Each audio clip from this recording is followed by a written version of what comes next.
They're so sketchy.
Doesn't take very long to suck that out of me. I don't know if you guys can tell what's going on there or not, but that sucks the life out of you. It's too slick to get any momentum, and if you do get going any faster, it's too slick to hold the lines. So it's like you have to hit this medium speed, which is not conducive to going through those things, man. They are way too big for that. Sand's way too deep for that, and the snow is way too slick on top of it. You just these tires just could not dig through that stuff. And if I pull a gear too high to kind of, you know, stay in the meat of the power, it won't track, it won't stay on the power. And if I put a gear too low, there's too much wheel spin, it won't hook up. Whew. But I'll tell you right now, that stuff will get your heart rate cranking. Cranking. The sag's not set up on this thing, and I may have added a little bit too much rebound to it. I took a couple cricks of rebound at the shop, but whew, yeah, crazy time.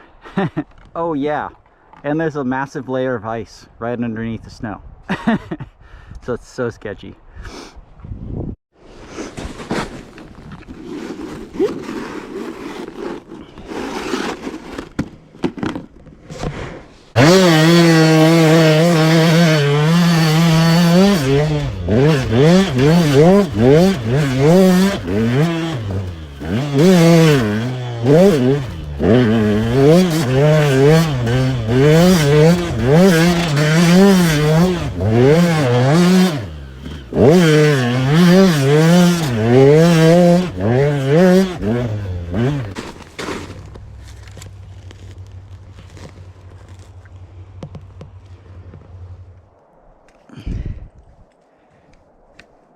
There. That one's back on. Yeah, but one of the pieces broke off one of the bottom ones.